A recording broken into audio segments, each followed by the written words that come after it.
Mas eu queria começar essa noite de hoje, esse seminário, dizendo que a gente previu mais ou menos 50 lugares nessa sala e a gente teve inscrição máxima, assim, 49 pessoas inscritas ao todo, né, quase todas, muitas pessoas em todas as atividades, algumas pessoas em umas e não em outras, e que pra gente é uma alegria muito grande essa procura, né? Embora muita gente não tenha chegado, mas tínhamos bastante gente inscritas para hoje, bastante pessoas inscritas para hoje, e para mim pessoalmente que né, tenho exercitado insistido nessa temática, nesse olhar abrangente para a dança, nesse pensamento, essa tentativa de pensamento redondo para os dançares, foi especialmente feliz ver a procura. E eu li rapidamente, assim, porque no formulário de inscrição, como vocês viram, tinha um resuminho dos porquês das procuras.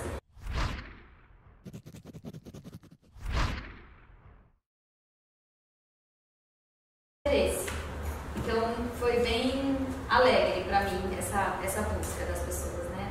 Então eu não estava, de alguma forma ratifica a sensação que eu tenho que tem muita gente querendo falar de coisas que não são, então já estão sendo bem mais faladas, mas que não tinham tanto espaço de escuta. E agora, além disso, eu queria apresentar oficialmente, que ele já super se apresentou aqui, o Frei Chico. O Frei Chico a gente conheceu durante o processo de pesquisa de campo para o espetáculo Sertão-Mar, que está em processo de criação. A gente passou 13 dias viajando algumas cidades do Vale de Jequitinhonha. A gente começou em Ribeirão das Neves, que foi onde começou a história do Sertão-Mar na criação do espetáculo anterior, no Núcleo Pé de Samba. E depois a gente foi Diamantina, Milho Verde e Araçuaí. E a gente foi lá estudar a cosmogonia banto, ou tentar ver o que restou de vestígio dessa cosmogonia nas comunidades afrodescendentes. E o Frei Chico, ele foi o último entrevistado, a gente já estava voltando para casa e conseguiu encontrar com ele em Belo Horizonte, meio corrido, né, antes de ir para o aeroporto. E foi uma coisa maravilhosa, uma surpresa muito grande para a gente, assim. Foi uma entrevista corrida, porque a gente tinha esse horário de aeroporto. Mas nesse pouco tempo que a gente ficou com ele, que foi mais ou menos 1 hora, muitas iluminações surgiram, assim. E para mim a principal iluminação foi ver o livro que ele trouxe, que está ali, tá na mão das pessoas, que é o livro onde ele exercitou durante 40 anos, Chico, mais ou menos. Mas desde 79. Desde 79, o que ele nomina de pensamento redondo. Eu acho que esse livro daqui a pouco vai passar por vocês vão ver como é que é mais ou menos isso, mas ele também vai falar aqui. Mas então é 40 mesmo. 40 mesmo. E para mim foi assim, quando eu comecei a pensar nos convidados do seminário, eu pensei nele porque eu até falei isso para ele no telefone, assim, ele para mim virou uma personificação de uma liberdade de pensar, né? Porque, mal ou bem, ele é uma pessoa que está ligada a uma prática religiosa que, quando a gente pensa, logo a gente liga a limitações, a gente liga a dogmas, a gente liga a pensamento fechado, coisa pequena. E quando eu vi o livro dele, eu falei, que coisa maravilhosa essa pessoa que consegue vir de um lugar onde todo mundo olha com rigidez, né, que todas as pessoas logo veem com rigidez, e conseguir ter essa abrangência de pensamento para todas as coisas que ele se propôs a olhar.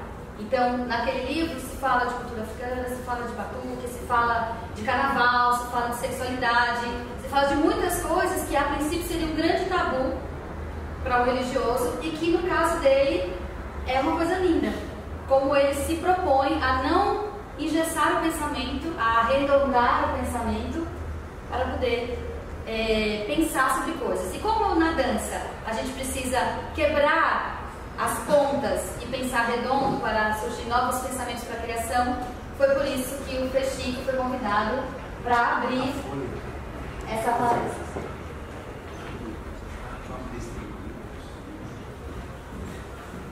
Oi, mas... Não é isso, você foi convidado para abrir a palestra por causa disso, porque para mim, ele acabou sendo a personificação dessa abrangência de pensamento, para além do que pode e do que não pode, do que deve e do que não deve. Tá livre para criar. Tá bom, Cristina? Muito obrigada por estar aqui. Eu já falei para você, mas você me emociona muito, eu estou muito feliz. Tá bom? Se você quiser microfone, é só... Pois é, boa noite, gente. Tem alguma pessoa que conhece o Vale do Jequitinhonha? Tá? Você morou lá? Não, foi de passagem mesmo. Ah, tá. Você? Eu fui na viagem. Este livro, ele tem muitas páginas que não é pensamento redondo, mas é uma tentativa de juntar elementos, partes, e também está ligado ao desenvolvimento da gente mesmo, né? Eu sou holandês e eu sempre falo que eu estou no começo do princípio, do início de alguma coisa.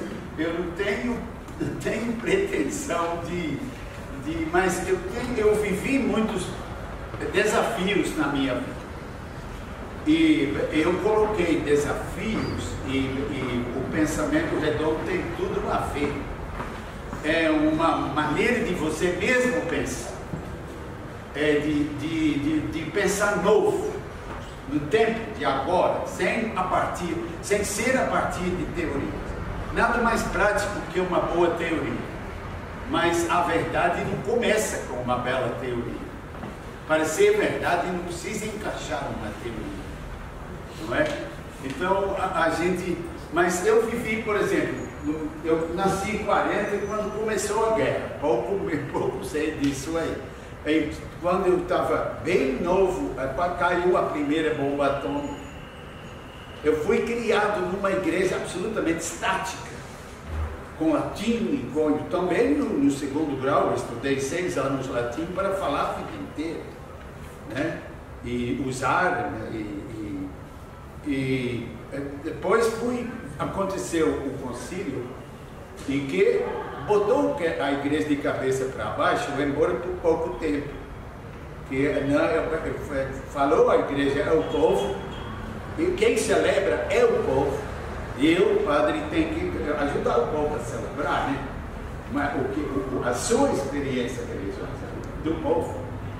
E então foi na América Latina que turma de bispos da América Latina estiveram lá.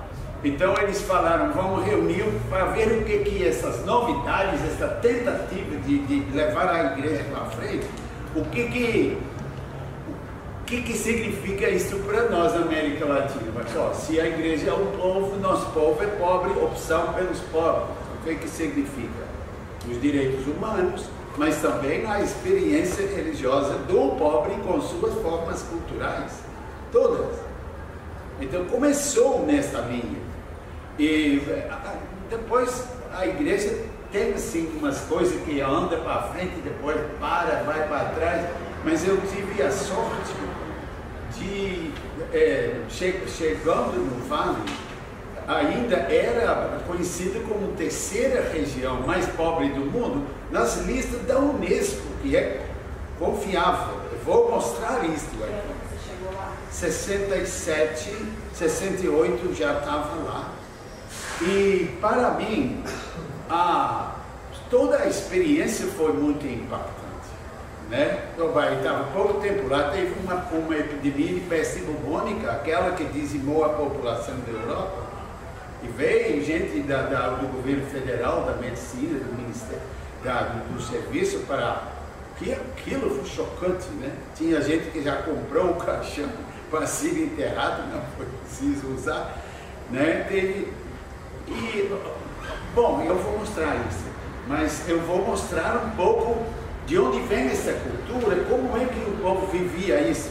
Que as primeiras descobertas, para mim, foi o seguinte: eu tinha um pouco noção de cantos populares, a gente chamava isso de folclore, mas não é folclore, é a maneira do povo viver sua vida nesta região, com seus problemas e com toda. Então, aí eu aprendi com Paulo Freire, os livros, que ajudar o povo, em primeiro lugar, dar valor àquilo que ele já tem. dizer, sua história, sua cultura, suas lideranças, seus ideais. E aí a gente começou a se interessar pela expressão cultural, pela história, não é só a história dos vencedores, mas dos vencidos, né? Ou dos pequenos, dos fracos. E passei por esse processo de descobrir que quando a gente está pesquisando e a gente acha alguma coisa interessante, é porque você percebe que é importante e interessante para você ou para alguma celebração na igreja ou alguma coisa. Mas aos poucos eu fui descobrindo que isso é apenas uma parte até inferior daquilo que é o principal. O principal, se eu achar um elemento da cultura, mas eu achei porque existe. Se existe, tem sentido. Na vida de quem? Do povo. Então, para você entender o sentido que tem no grupo de pessoas que você às vezes tem que reconhecer que nem conhece direito, essa que é uma coisa difícil, de entender o que significa isso nesse contexto. Então, são alguns passos assim que a gente conseguiu caminhar, mas eu vou mostrar isso aqui para a gente não perder tempo, que eu mesmo, até autoelogio sempre é perigoso, né? Louvor em boca própria é vitupério, diz o povo, né? Mas eu gostei, eu acho que com muita alegria vou mostrar para vocês esses desafios contemporâneos, um pensar novo, e esse pensamento redondo e desafio e viver hoje tem tudo a ver. Vocês vão ver. Pode começar? Então,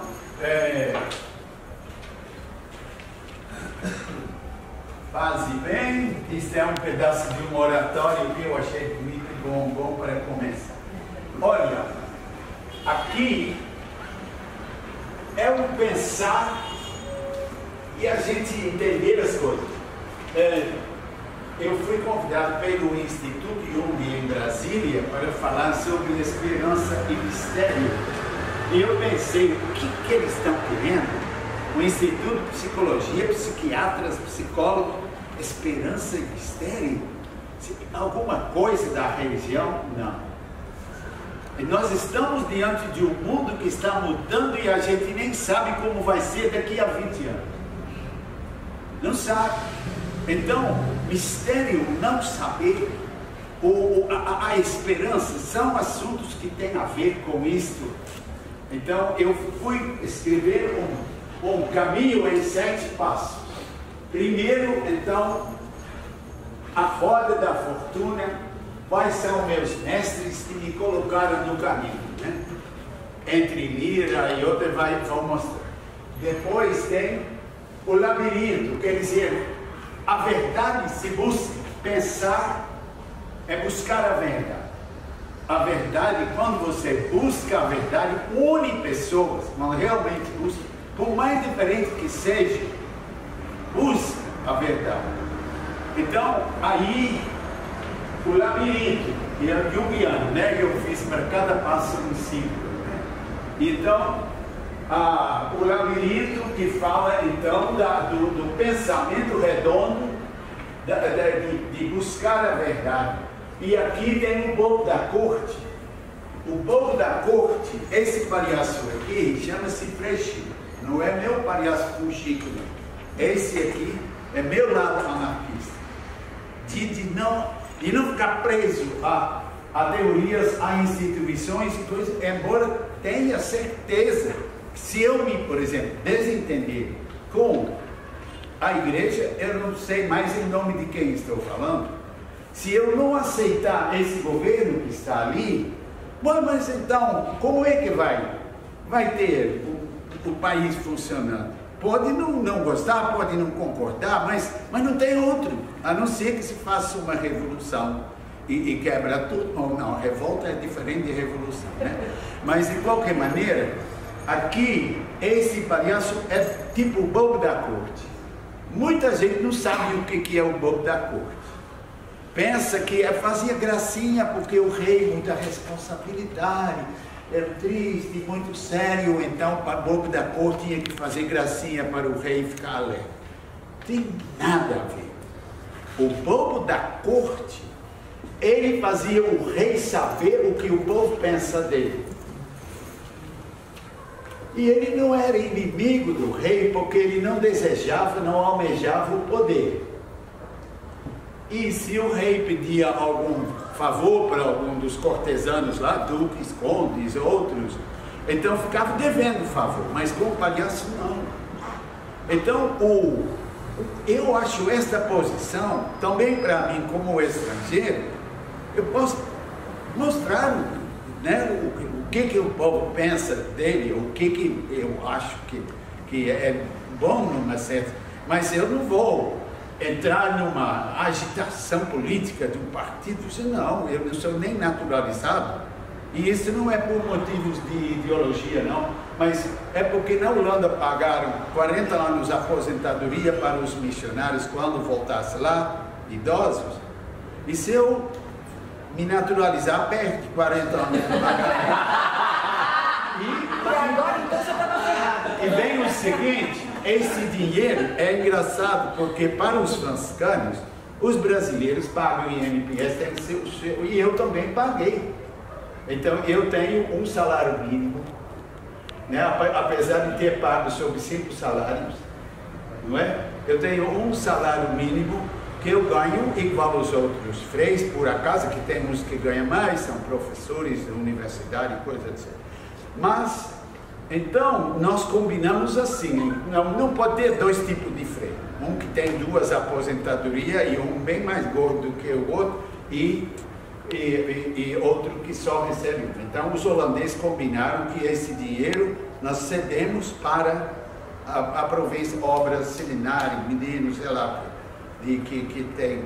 Então, mas mesmo assim, eu acho que não se desperdiça isso, né? Não. A gente sente-se satisfeito de poder, desta maneira, também poder contribuir, mas não, eu tenho 50 anos do Brasil, quando me pediram se eu ia voltar para a Holanda, eu falei, não quero não, eu quero morrer no Brasil mesmo, né? Que a gente não tem com quem conversar daquilo que a gente gosta, daquilo que a gente tem como ideal, então eu resolvi ficar. Mas sempre consciente de que um holandês no Brasil tem que tomar o máximo cuidado. O dicionário que escrevi, 40 anos de trabalho com os melhores orientadores, a Lélia Coelho Frota, a Lira Marques, que sem ela o dicionário não existiria, e mandei fazer 4 revisões de português, uma do Aurélio, que fez, da equipe do Aurélio, outra Carlos Rodrigues Brandão, do ponto de vista de antropólogo, e leu o dicionário inteiro, 8 meses. Né? Ele tem as bancas, ele num avião ele levava. Eu estou em casa, eu ligava para ele, a mulher atendia, não, ele tá rezando o breviário dele, era meu dicionário, estava lá. Então, mas também outros muito competentes, e sempre falava, tira os holandismos, se o brasileiro usaria outra palavra, outro verbo, troca, né? Porque eu não tive uma crítica, mas eu não desejava que no livro sobre cultura brasileira, o brasileiro, a cada página, fosse lembrado que foi um estrangeiro que escreveu. Então, paguei o preço de um carro por causa disso, né? Foi 40 anos de trabalho também, né? Mas vamos começar, gente, porque senão, né? Ó, apagou de novo, tá vendo? Então, o outro passo é, depois do racional, de buscar a verdade, o imaginário. Por exemplo, não separar história e mitologia, né? O Santo Grau representa um pouco esta parte. Aqui o povo da corte, aqui a comunidade plural, objetivo, o bem comum, é a tábua redonda, né? E aqui então o dragão é a cultura, o que está escrito? História, identidade e instituições, onde a luta acontece. Aqui a ética, contemporaneidade e tradição, leis mudam, né? Podem mudar. Então, no fim, a balança, né? E a espada.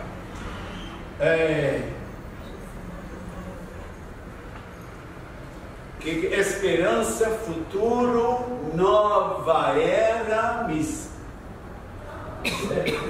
mistério, a verdade acontece. Então é uma coisa que é pouco um resumo da maneira com que a gente vive e experimenta essa realidade. Vamos para frente. Aqui a roda da fortuna, a humanidade entra, a roda da fortuna, né? Roda e tem uma mulher com a fenda nos olhos e ela está rodando sem calcular nada, está rodando. Então, uns felizes, outros embaixo, outros em cima, outros... Então, aí cidadão, me dá licença de eu entrar nesse salão com meu chapéu na cabeça, com minha viola na mão, etc. Ajudar o povo, já falei. Cultura é vida. E aqui Paulo Freire são meus mestres. Brandão, pesquisa participante, Darcy Ribeiro, defendeu a dignidade do povo brasileiro a partir de sua própria história, do índio. Suassuna, que pensa a partir da totalidade, né? Ele lembra que o almanaque e o abecedário são herdeiros do humanismo, da posição daqueles que procuram ser fiéis ao mesmo tempo ao conhecimento e à beleza, à filosofia e à poesia, ciência e arte, o claro real e o enigma sombrio, o cotidiano e o sonho, a reflexão consciente e as escuras profundezas do inconsciente. Ele procura, naquelas obras de arte que ele faz, de não desfazer essa totalidade. Guimarães Rosa acreditou na cultura do povo, devolveu ao povo mineiro interiorano a fala, a memória e a dignidade.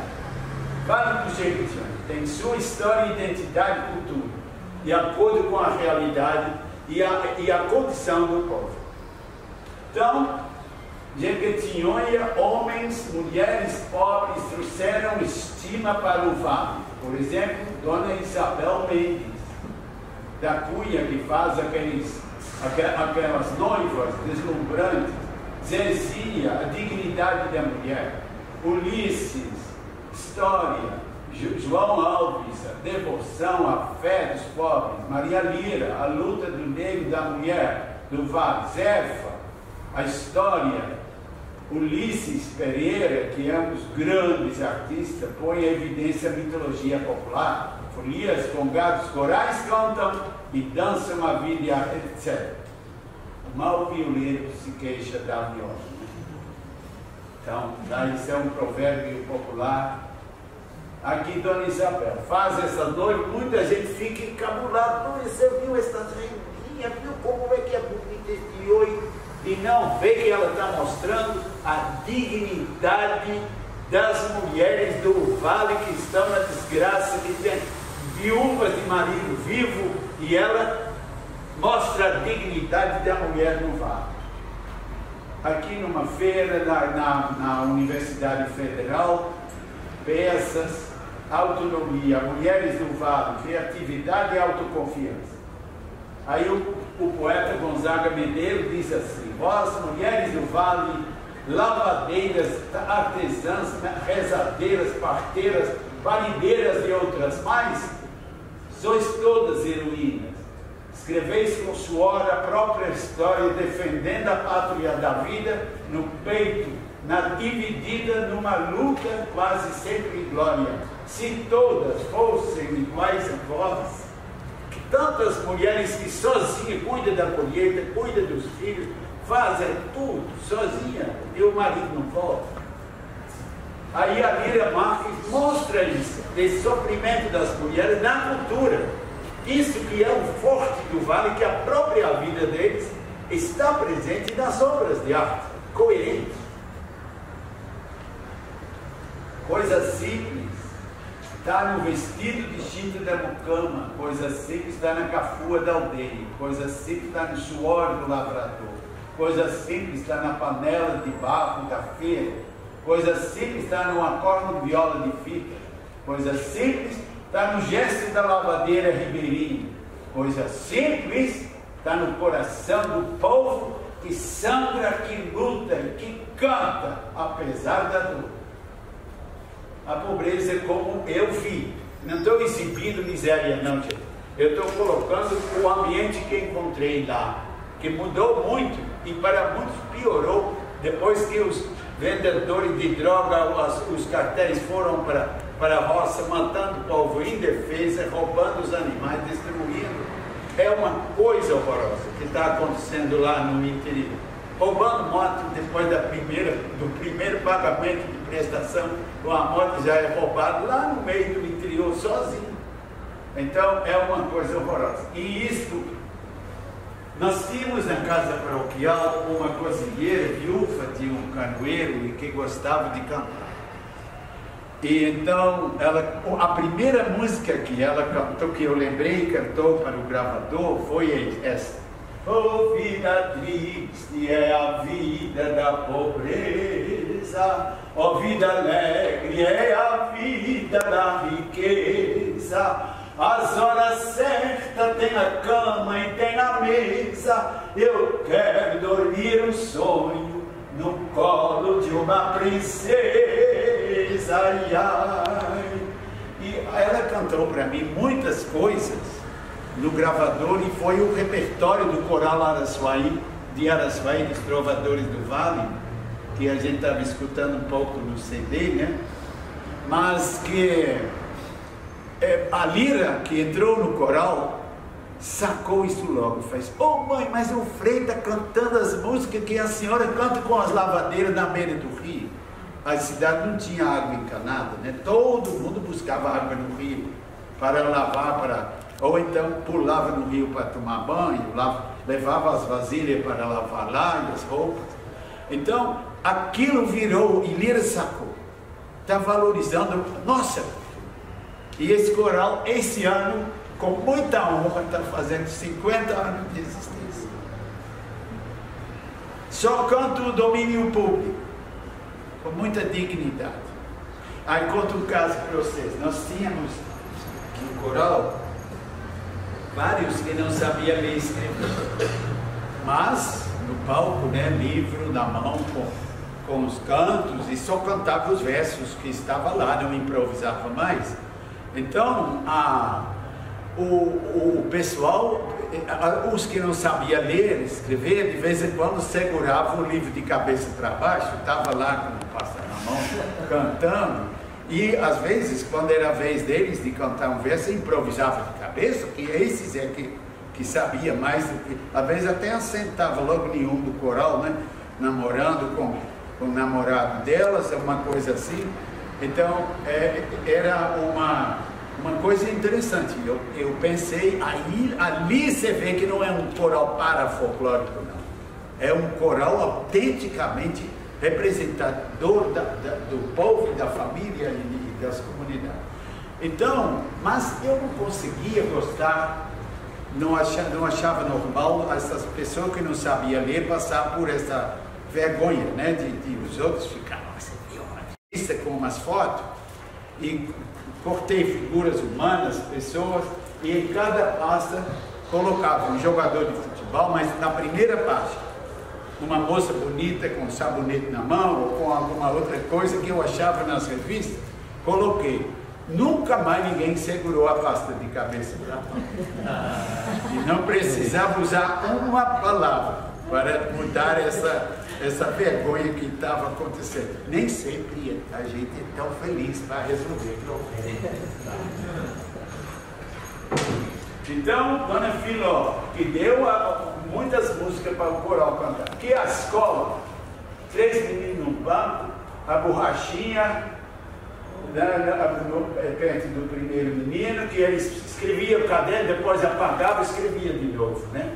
Era muita pobreza na escola de Baixa Quente, lá na costa. Aqui o pessoal da festa do Rosário, da lembrança da escravidão. Aqui, isso foi no dia que o banco pagava a primeira vez o INPS para o povo da roça que nunca tinha contribuído. E de vez virou arrimo da família, né? Que naquele tempo a aposentadoria ainda valia alguma coisa. Então aqui os homens na frente do banco para mostrar a cara do povo. Aqui as mulheres passaram. Opa, as mulheres estão perdidas por aí. Então, tenho mais perguntas que respostas. O labirinto, a busca da verdade e o pensar redondo. Quem quem elegeu a busca não pode recusar a travessia. Aqui é um que está querendo saber como funciona o mundo, as estrelas, o sol, furou um buraquinho no céu para olhar, né? As máquinas lá atrás que fazem o sol rodar. E as estrelas. É medieval esse desenho. Diz o povo, morei no assunto, pus aquilo no sentido. Quando vai pensar, é igual seu assunto, não é? Ele não perde a totalidade. O cemitério é chamado Terra da Verdade. Pensar é fazer perguntas. Onde, quando, como, porquê, o que fazer. A cultura e religião do povo questiona a autonomia, com a autonomia as teorias e estruturas reinantes. Se não, pensam escravos, pobres, fracos, pequenos, por que não? A verdade nos incomoda, é preciso ouvir dissidentes para existir união. Vivam as diferenças, desabafo do refugiado, não querem pensar conosco. Aqui é uma poesia que Lira, ela tinha como professora Nair Sena, e a professora no 5º ano de escola arrumou uma poesia para os meninos ler e falar, escrever alguma coisa sobre isso. A Lira guarda até hoje, com seus 73 anos, esta poesia, haja professoras assim. Então, é preciso que se diga a verdade. É atribuída a Antônio Vieira. Então, é preciso que se diga a verdade. Ela virá buscar na toca dos poderosos as sombras do crime. Nas taperas dos miseráveis, a chama da honra. No vento das ruas, a palavra do povo. Nas fórmulas matemáticas, os erros da ciência. A verdade é pesada e amarga, doce e leve, destrói e constrói, porque ela é o próprio espírito do mundo. Se diz ela traz sangue, vertemos o sangue. Se diz ela leva aos túmulos, conheçamos os mistérios da morte. Se diz ela conduz à pobreza, sejamos mendigos. Isso é forte, né, gente? Isso é forte. E ela já como jovem, novinha, ela sacou e guardou o resto da vida essa poesia. Então, renovação requer comunidade e liberdade de pensar. Quando você vai pensar, você descobre logo que você consegue só pensar um pouquinho. E que sozinho não adianta, aí volta a comunidade que está sendo desmantelada. Mas só pensando juntos com os outros é que vai aí a importância da comunidade. Nós vamos ver isso outras vezes nessa colocação. Então, isso aqui é um sábio do povo, curador das doenças, ele que atende as pessoas, pensa junto e vê o que pode fazer para ajudar. Manuelzinho da Lapa, famoso na região. É possível pensar sem teorias? Nada mais prático que uma boa teoria. Se você quer ir na Lua e voltar vivo, não ficar no meio do caminho, suas teorias têm que funcionar. Pode até ser que durante a viagem descobre mais coisas sobre os buracos negros no cosmos, ou mais alguma coisa que podia melhorar, mas sem teoria Não pensa nisso não, tá? É nada mais prático, mas a verdade não começa com uma bela teoria. Não. Então, isto que é uma dialética, né? Que a gente vive, mas as teorias, uma conquista. Acontecer, a consciência, os 5 sentidos registram o acontecer. Assim começa o conhecimento do corpo. Por exemplo, você conhece porque olha. Os olhos estão no corpo, ouvindo. Você tá, então não é separado numa caixinha lá atrás só o pensar. Não, é no corpo que a gente também. Isso faz parte do momento de pensar, de conhecer, de observar. Então, ver, conhecer sensorialmente, antes da ciência e o microscópio, teorias não andam sozinhas. Né? Então, o pensador em busca da verdade, o que aprende a ficar satisfeito com os caquinhos que descobre. Às vezes é preciso expressar a segurança que as teorias prontas nos oferecem. Contemporaneidade e verdade. Pensando assim, a verdade passa a ser entendida como algo que buscamos e busca é isso, que é a unipessoa, por mais diferente que seja. Pensar em comunidade. Aqui é interessante, durante o concílio tinha um cardeal que se destacou pela sabedoria e ele falou numa certa hora, desafios são expulsar a ignorância, eliminar os preconceitos, diminuir as desigualdades, suavizar os opostos, promover união e paz, garantir o futuro da humanidade. Esperança e mistério, tem o fake news, tem a boa nova do outro lado, estamos aí no meio, né? É preciso perceber verdades escondidas pelas mistificações ideológicas. A dominação ideológica é desmistificada pela conscientização.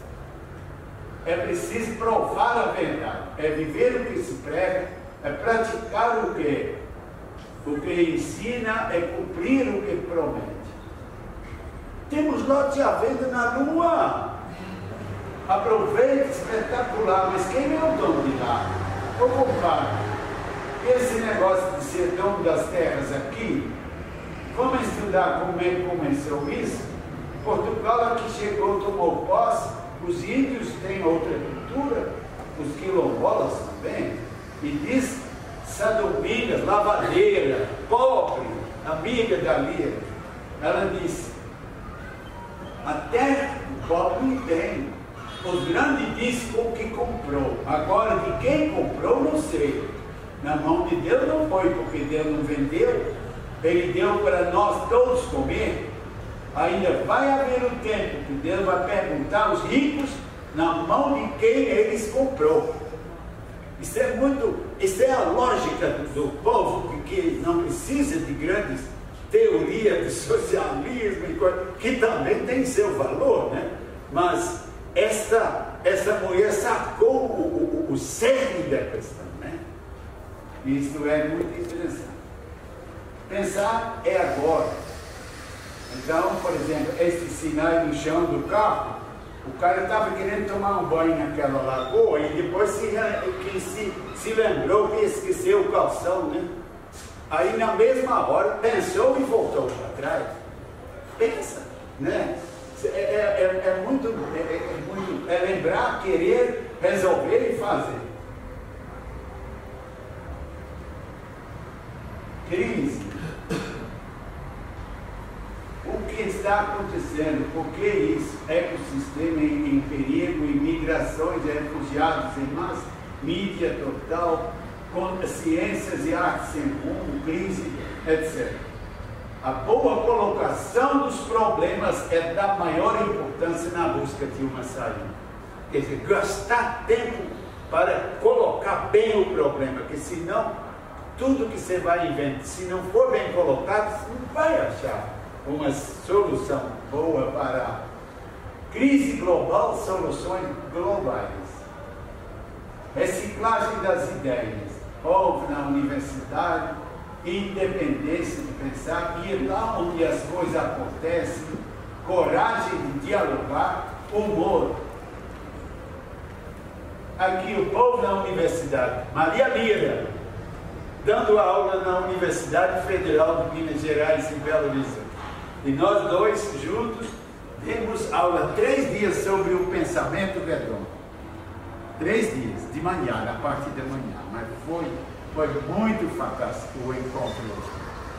Muito bom, né? Então vamos em frente. Eis a questão: o que fazer com as coisas da cultura popular que não cabem nas nossas teorias? Isso que eu falo nas universidades. Eu já fiz muita palestra sobre a relação povo do lugar e a universidade. Como a universidade contribui para o progresso do lugar onde ela se encontra e qual é essa relação com o povo. Então, o que faz com as coisas que não cabem nas teorias da universidade? Botar na caixinha dos exóticos? Dizer que são coisas mal entendidas pelo povo? São fruto de fantasia exaltada? Ou admitir a possibilidade de rever nosso modo de pensar no diálogo com o saber popular e seus representantes? Aqui tem mais pessoas que, como Suassuna, já na Idade Média, no momento em que, depois dos livros de pergaminho, e cada estudioso, cada mestre, tinha um livro do direito, um livro de teologia, um livro do cosmos, eles sabiam de tudo, um pouco, mas não tinha muitos livros. Então, quando começou a multiplicar livros, o cara podia comprar 20 livros sobre medicina e do resto nada. Começaram várias pessoas que não podiam perder, criticar. Não podemos perder a noção da totalidade. E era o forte da Idade Média, a totalidade. Por exemplo, aqui, ó, esse quadro, a gente acha nos livros, no Lunário Perpétuo e em outros livros. Olha, qualidades: quente e úmido quer dizer fria e úmida, fria e seca. Olha, 4 elementos: ar, fogo, água, terra. 4 partes do mundo: Medio, Ocidente, Oriente, Setentrião. 4 ventos: sul, leste, oeste e norte. 4 partes do ano: primavera, estio, inverno e outono. 4 humores do corpo: sangue, cólera, fleuma, melancolia. Pois 4 idades: infância, juventude. Olha, meio-dia, quente e úmido. Ocidente, quente e seco. Oriente, aqui, sul, leste, primavera, etc. Sangue.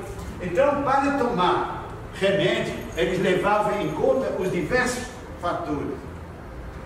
Por exemplo, vai tomar um remédio, mas na lua forte não. Porque o menino, remédio contra a verme faz mal quando faz assim. Então, eles põem no sereno o remédio para quê? Não, mas faz parte do pensar da totalidade. Então, isso na cultura é muito forte. Também o calendário asteca é um exemplo desse pensar redondo. Um pouco diferente, mas... Então, aí o especialista, eu não estou querendo ofender ninguém não, viu gente? Mas com certo humor, o especialista, aquele que tenta saber tudo sobre quase nada. Então, de repente, por exemplo, um cara é um grande engenheiro, conhecido, reconhecido, todo mundo gosta dos prédios, bacana. De repente, de religião, só sabe o que aprendeu na primeira comunhão. Né? O médico, maravilhoso, cirurgião, curou muita gente, mas não entende nada de direitos humanos, e etc. Quer dizer, isso é um perigo da gente. Ser especialista é preciso, mas não pode ser de uma maneira que você sai fora do pensar total, né? Então, que mais? A monografia, como ela é importante, não sou contra uma especialização, uma coisa especial como a análise crítica detalhada a análise crítica e detalhada de um assunto específico e bem definido. A monografia não limita a criatividade ou a fantasia. Não. Por exemplo, tem gente que fala assim, de Congado, eu conheço na minha cidade, é muito bacana isso e aquilo. Mas espera, é só um Congado que você conhece? Então, se você não conhecer as monografias, as coisas de descrição de outras irmandades, você não pode dizer, eu conheço, na minha cidade tem um. Não funciona. Então, é uma como é que fala? Uma obrigação de não generalizar, né? É uma sabedoria. Então, falei mal do especialista, mas não para ofender, mas eu coloquei esse assunto como um ponto de valorização de trabalho bem feito, né? E as universidades exigem. Não é bom só, assim, falar em geral. Não, pode muito bem fazer análise de um assunto. Então, mistério e imaginário. Tem até melting pot, quer dizer, aquele caldeirão das bruxas, né, onde a magia acontece, né? Mistério vem do grego mien, permanecer fechado, sem teoria. Então, eu estava um dia pensativo com isso, e eu falei, poxa vida, é misturando estar e ser. História tem identidade, todo lugar é aqui, espaço, tempo. E quando é mitologia é mais universal, é mais a eternidade, onde não é assim tão importante. Mas a mitologia dá sentido à história, às coisas. Então, sem a mitologia não existe outro mundo. Não é? Então são essas coisas que são básicas, mas difíceis de entender. Mistério, tesouro que ultrapassa limites da racionalidade. Né? Impõe respeito, permite esperança. Né? Mistério acontece, não é só pensamento. Se não acontecer, não existe. Né? Aí o não racional. O não racional acontece inegavelmente. Então, é uma intuição, é um pressentimento, é um sonho, é uma vidência, é uma adivinhação, são muitas coisas, êxtase, insight. Então, o não racional, ele existe, não é só, o racionalismo é um exagero. Então, na cura, eu falo isso na universidade, eu sou do Conselho do Centro da Memória da Medicina da Universidade Federal, e eu dou aulas lá sobre essas coisas da medicina popular, da espinhela caída, vento virado, carro quebrado, e tudo que o povo conhece. Mas eu ponho duas coisas lá. Primeiro, o povo cura diferente do médico, que geralmente cura um órgão doente. Eles curam a pessoa. Então vai com reza, vai com remédio, vai com simpatias, e eles falam assim, Deus não cura só um pedaço, não. É a pessoa toda. É bem claro essa maneira deles pensar e explicar. Enquanto o médico, então, muitas vezes, eu lembro que eu estava no hospital para morrer, meus pais veio da Holanda, que o médico falou que eu estava com peritonite, né, depois de uma operação de câncer, e meus pais, então o médico falou assim, avisa os pais dele, porque 1 em cada 100 que não morre, não falou comigo, né, mas pensa que eu não sei. Eu pensava, falei, você está morrendo. Eu sabia, né? Mas eu tinha 40 anos. 40 anos. Cheguei em Salvador para conhecer o candomblé melhor, bem unido com endereços e coisas. E aí cheguei sábado, domingo, acordei pensando que eu estava morrendo mesmo, com uma dor na barriga, era obstrução, né? E me levaram no hospital, não tinha quem pudesse me operar. Segunda-feira, então, veio, operou e falou, não, você tem um tumor de 30 centímetros, mais 30 centímetros de cada lado, metade do intestino já foi, mas você está de parabéns porque ficou isolado dentro do tubo da Muito bem, 2 dias depois começou a peritonite e o médico falou, 1 em cada 100 que não morre. Avisa os pais. Meus pais veio e perderam a viagem. Não morreu, já viveu vocês, né? Mas por que eu contei isso? É porque eu senti choque. Você teve que enfrentar esta coisa sozinho.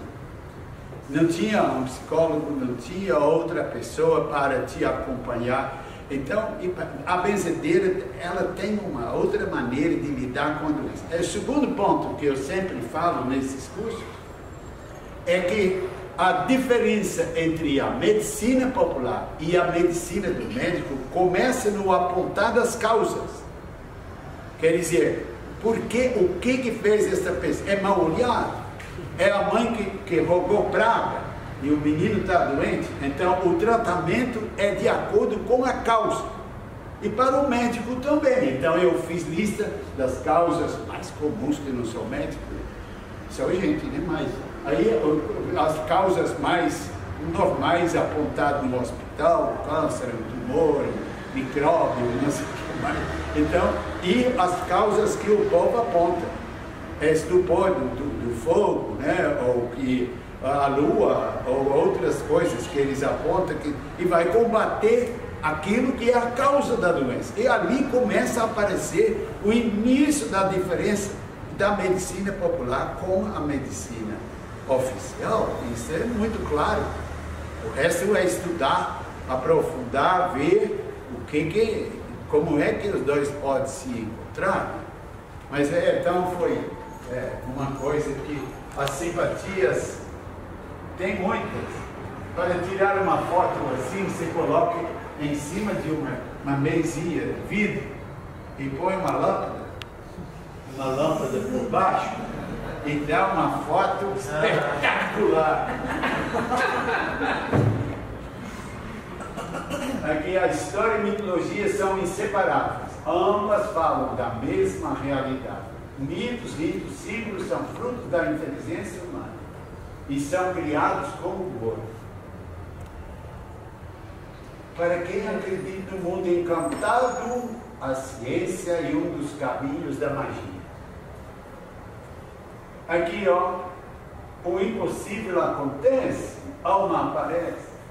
Menino nascer sem pai, a virgem dá a luz, defunto tornar a viver, vai multiplicar pães, caber 2 dezenas numa dúzia, atravessar o mar a pé enxuto, a água do rio voltar à fonte.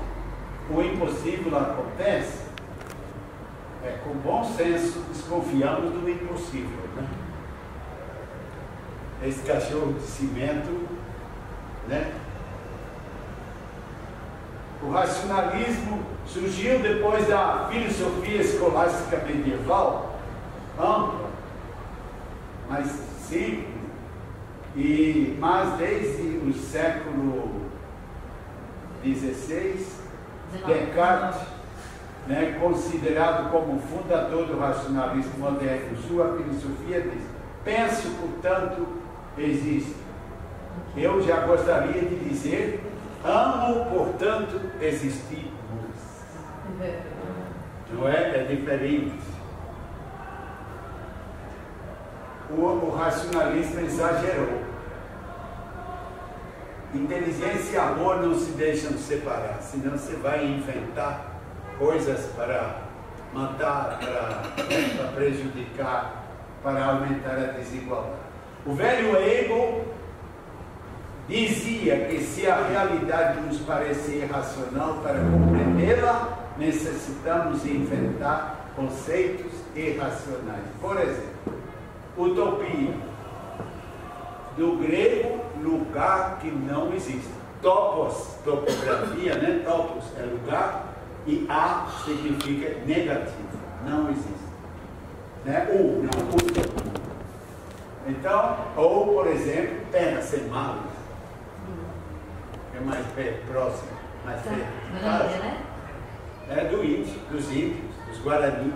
Não, essa pintura é da Dona Lídia. A pintura é da Dona Lídia, da letra Z do dicionário. Cada letra do dicionário começa com um desenho da Lídia, que ela mesma escolheu. Os temas. Trabalhava comigo no dicionário.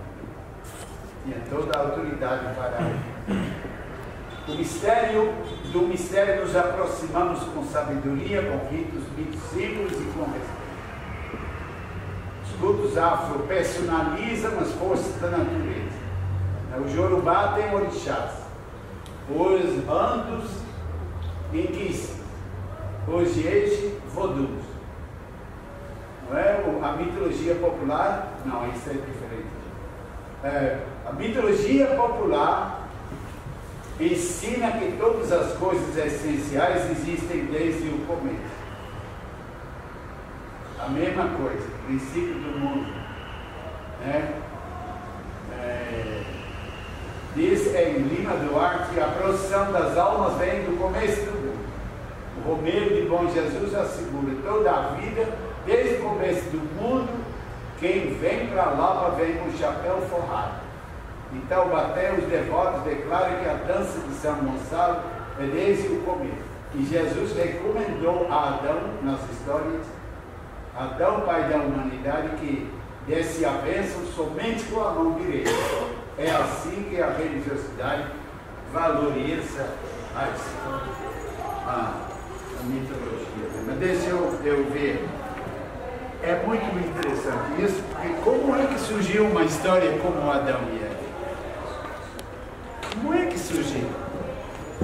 Mas se você pensa que realmente o que é essencial é porque sempre existiu e coloca no começo do mundo. Então tudo que é essencial na vida da gente é colocado no começo. Não é tão difícil fazer uma história e entender. Não é? Então vamos para o próximo, que é uma coisa interessante também. Paraíso e fim do mundo são históricos na medida em que pretendem falar do começo e do fim da história. É lógico. Adivinhar significa ir ao divino. Adivinhar. Né? Ir ao divino. Então, isso era muito usado no Antigo Testamento. Aquele quadrado que o sacerdote no templo usa com aqueles bloquinhos no peito, era para adivinhar.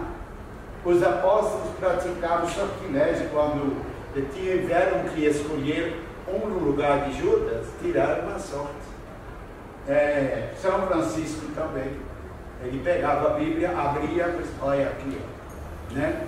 E evidentes olham, né, na busca da verdade, na bola de cristal ou no jogo do tarô. É muito interessante isso, adivinhar.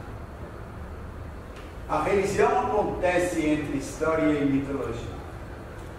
É encontro em alianças, é mistério na encarnação, e Jesus nasceu no centro da história. Isso é muito interessante, gente. Quando Jesus nasceu, era 700 anos, pouco mais, pouco menos, depois da fundação de Roma. E só 500 anos resolveu calcular quando Jesus nasceu e colocar no ano zero. Mas foi só 500 anos depois que alguém, então, resolveu. Também a fundação de Roma deve ter perdido também muito do seu significado, mas eles colocaram Jesus Cristo no centro da história. E isso é uma maneira de pensar, não é? E mudou muita coisa para nós, né? É interessante isso. Separar história e mitologia significa perder o mistério. A verdade acontece. Autonomia e humor. Vamos da corte, já falamos. Estando no Brasil sob um estado de golpe político parlamentar, não foi por acaso, disse Carlos Brandão, não foi por acaso que nesse carnaval de 2018, no ano passado, 2 escolas de samba do Rio de Janeiro acabam de nos dar uma aula de retrato de nós mesmos, entre nossas misérias, lutas, perdas, também esperanças e vitórias. 2 escolas que acabaram no primeiro e segundo lugar, né? O povo canta nos batuques que ele raspa a história, quem não tem dinheiro não conta a história. Então, o povo é protagonista da sua história. Entre 2 copinhos de pinga e um montinho de amendoim, a história contada, escrita, moldada, bordada, cantada, encenada, desenhada, fotografada. Então, por exemplo, olha o escândalo. Para ser cristão, o negro foi obrigado a deixar de ser negro. Ora, a história não se nega, a identidade não se negocia. Quer dizer, veio da África, 400 anos de escravidão. Olha, isso vamos ver depois.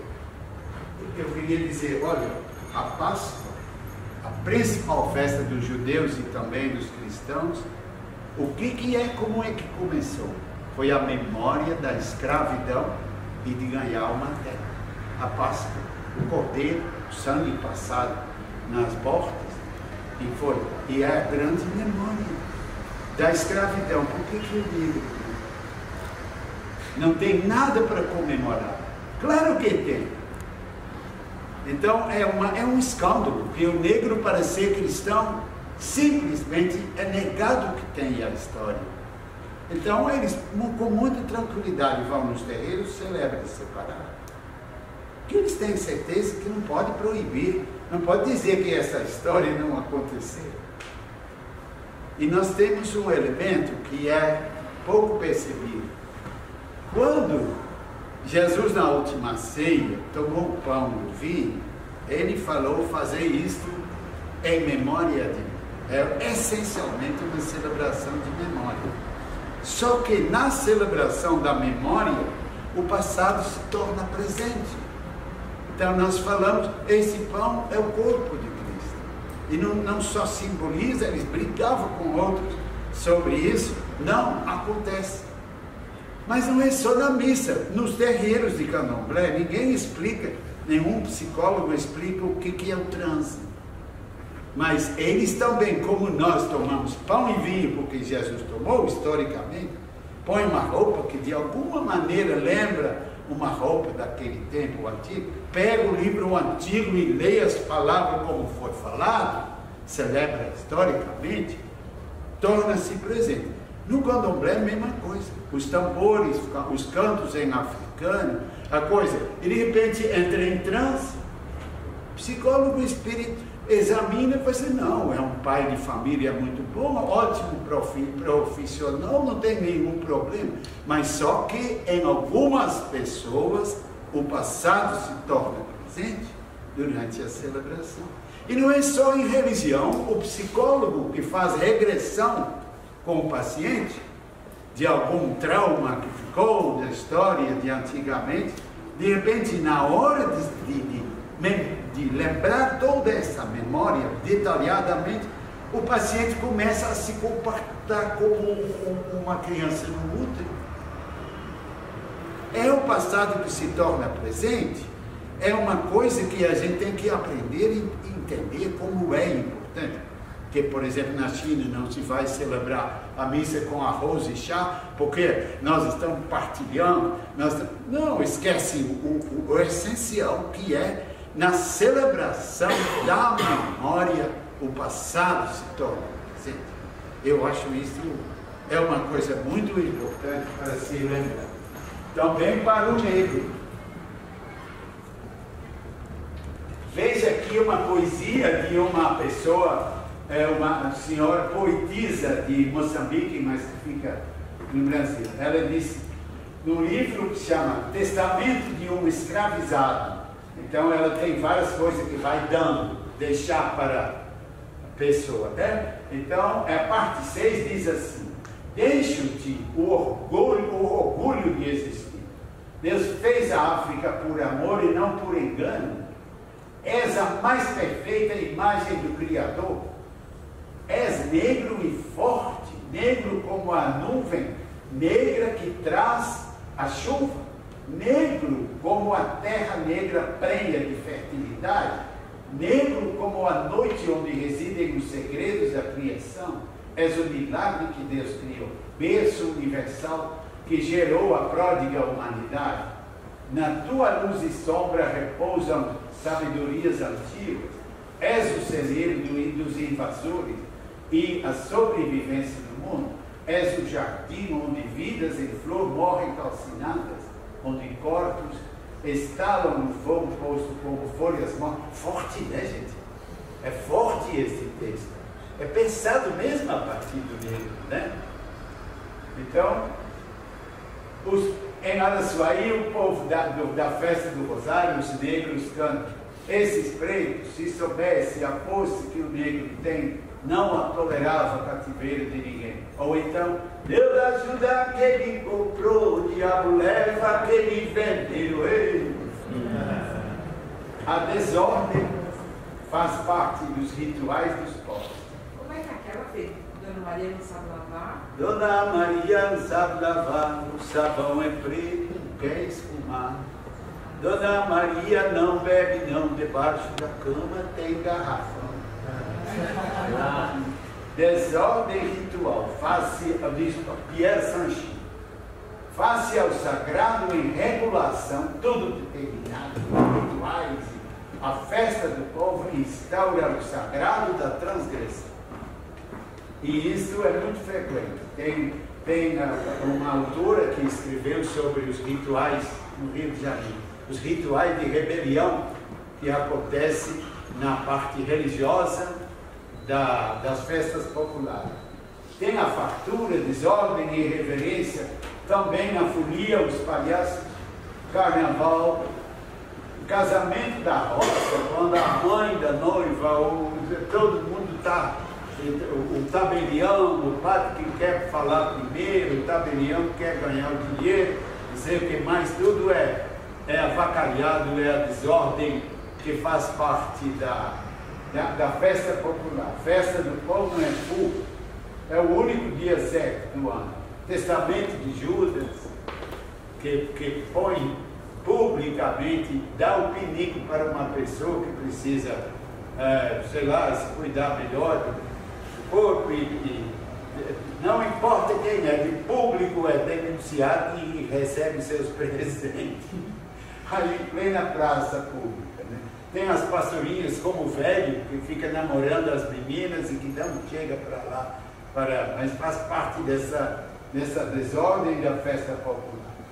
O moralismo da burguesia e do clero estraga prazer e alegria, e o povo responde. Dizem que o beijo é um pecado horroroso. Oh, meu Deus, por que fizeste um pecado tão gostoso? Olha, aqui tem uma coisa muito importante. Se um padre perguntar a qualquer pessoa do povo, provavelmente, por exemplo, o que é espiar a carne, provavelmente a resposta do povo será aquilo que o povo imagina que o padre gostaria de ouvir. Não vai aprender bosta nenhuma. Olha, o mesmo pode acontecer com qualquer pesquisador da universidade.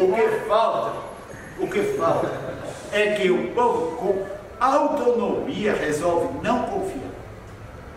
Ele tem seus motivos de não confiar. E quando o povo resolve falar o que pensa, as coisas bonitas vão acontecer. Quando existe essa relação de confiança entre as pessoas. Eu lembro que eu estava numa casa de uma pessoa pobre e mentira. Uma vez por ano eu celebrava a missa em Ponte do Pasmado, que é uma comunidade muito distante, 8 léguas a cavalo. O burro velho chegava lá fazia sem batizado, 400 pai, mãe, padrinho, madrinha, e sem criança chorando, né? E 12 casamentos, e trabalhava muito. Mas quando cheguei na casa do moço, que tinha oferecido para eu ficar na casa dele, passar a noite e coisa, então, eu lá dentro da casa, eu me emocionei com extrema pobreza. Realmente muito, muito. E estranhei, falei assim, vocês realmente são muito pobres. O homem falou assim, Frei, pobre é o diabo que ficou sem a graça de Deus. Nós somos fracos. Aí eu ouvi, mas eu estava muito cansado, não tive muito tempo para pensar naquele momento. Mas quando estava no caminho de volta para a minha casa, pensei, o homem falou, eu não sou pobre, sou fraco. O que ele afinal quis dizer? Pensei, mas fraco é o oposto de poderoso. E disso ele tem consciência. Isso é muito forte. Mas ele diz o que pensa. Ele disse o que pensa. Isso é bonito. São essas coisas, esse momento também a gente tem que sacar, né? Se pode passar por cima sem entender o que ele quis dizer, mas isso é forte. Então, é algo que o que Câmara Cascudo também fala. Quando o povo resolve acreditar, né, é autonomia. Né? O Cascudo diz, a paisagem humana que estudei e vivi desgasta-se rapidamente e incessante atrito dos interesses de ajustamento social e criação técnica. Não creio que os basaltos da mentalidade popular desapareçam. Não é fácil conquistar a confiança do povo sem a prévia criação de um clima de crédito. Luiz da Câmara não é apenas a gente que percebe isso, mas é uma realidade. Então, não sou pobre, pobre é o diabo. O povo falando, prefeito de Araçuaí tem boa compreensão, prepara muita gente para o dia da eleição. Ele era pobrezinho, hoje é rico, tubarão. Eles, quando pensam, eles falam. Olha aqui, o lavrador do festival de música lá em Araçuaí, eu estava como jurado, ele com a viola e um filho pequeno, falando do eucalipto. Povo que vem lá de fora, trazendo a sabedoria, trazendo plantas estranhas, nós aqui não conhecíamos. Comprou a terra dos poceiros e pagou com a bicaria. Quem era dono da terra, hoje é os boia-frios. Eu penso assim, essa resistência, ela existe, ela é forte. Então, palmatória, quebra-dedo, chicote deixa vergão, cacetete, quebra a costela, mas não quebra a opinião. Isso é um verso de roda, gente. Um verso de roda. Aqui o dinheiro de São Paulo é dinheiro excomungado. Foi o dinheiro de São Paulo que levou meu namorado. Me desculpe que estou falando mal de vocês. Abala, meu rei, abala e vem cá me ver. Triste coisa é escrever carta para quem não sabe ler. Pois é, a carta de namorado para outros ter que ler para o cara. Né? Aqui um texto de Guimarães Rosa. Então, autonomia e participar na universidade, na eleição, na dança, no mutirão, etc. A diversidade cultural é a riqueza de um povo criativo no lidar com os desafios do século XXI. Comunidade plural, objetividade bem comum. Então, falamos um pouco disso. Entrar na roda, né? Participar. Mutirão, existem as comunidades. Mutirão, aí em Itinga, na paróquia onde eu morava, eles limpavam de cá até do outro lado onde tem os outros trabalhando. Porco no meio, as mulheres fazendo café, biscoito, para trabalhar e todo mundo juntos. É um caminho ao redor da cidade. E uma vez por ano, o povo reúne e vai limpar. O leilão juntos pagar a despesa de uma festa ou de de um conceito de uma ponte ou alguma coisa. A procissão, olha que foto bonita, a festa do divino, comunidade se manifestando. Quando Angola, vai ser uma comunidade de culto afro à vista. É comunidade. A OCA, projeto de vida, todo mundo mora na mesma casa. A vida comunitária, partilha, é muito forte entre os índios. Pega um bichinho desse tamanho e ainda distribui pedacinho para todo mundo, né? Iniciação para ser o membro pleno da comunidade é feita pela própria comunidade. Olha, aqui tem 5 marcas que eu observo que são importantes e às vezes até diferentes de nosso agir. A totalidade, eles moram no assunto. Onde ele vai, ele carrega isso, o que ele vê, o que ele escuta. Ele carrega isso junto enquanto pensa sobre um problema, sobre uma coisa assim. Então, a totalidade. A comunidade. E quando tem negro, branco, velho, novo, rico, pobre, mulher, homem e outra, na comunidade as decisões são do bom senso. Não é só um que conhece a solução do problema. É todos juntos. Então, é uma riqueza a pluralidade. Eles resolvem juntos. É o bom senso, não é? A sabedoria é a experiência da vida dos velhos, ou de alguns que, por exemplo, trabalharam em São Paulo, pode contar para os outros. Ou então, quem lembra da enchente da cidade, que a água não vem do rio Jequitinhonha, mas do rio Calhauzinho, que fica preso, que entra na cidade do outro lado, porque não consegue despejar a água. Então, eles lembraram e mandaram desocupar as lojas daquela região, porque lembraram de uma enchente que teve 40 anos atrás e conseguiram salvar muita coisa. E a tradição oral é, para muita gente, é um amontoado de trem velho. Mas tradição oral é sinônimo de contemporaneidade. Quer dizer, quando tem uma comunidade que leva... Então, o índio, o Pelé Machacali, que falou isso, né? Eu contei para meu filho conta para o filho dele, e assim vamos em diante. Então, cada um de acordo com o que está acontecendo no mundo, ele vai mudando a história, e assim a tradição oral viva vai para frente.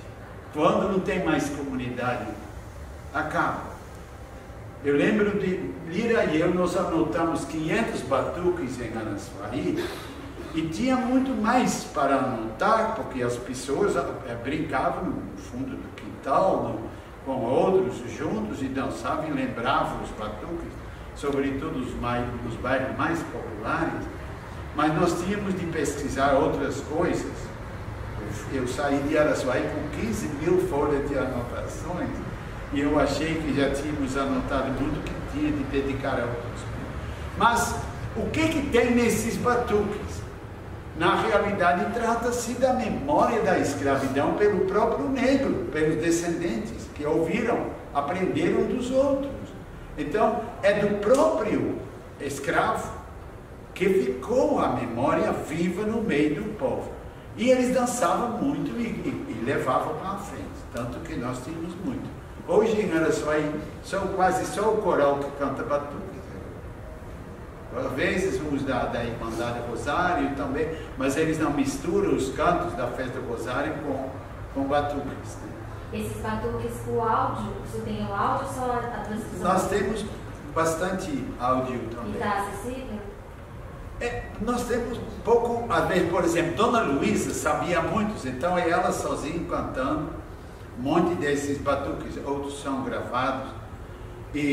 Mas quem compra esse livro do Rosário hoje são os grupos de capoeira, que estão querendo. O livro está custando R$300 no sebo. porque só foi feito 1.500 exemplares pela imprensa oficial, e eles não estão interessados em multiplicar ou reimprimir. Mas está mais caro do que o dicionário, porque é um livro escrito unicamente com depoimentos populares.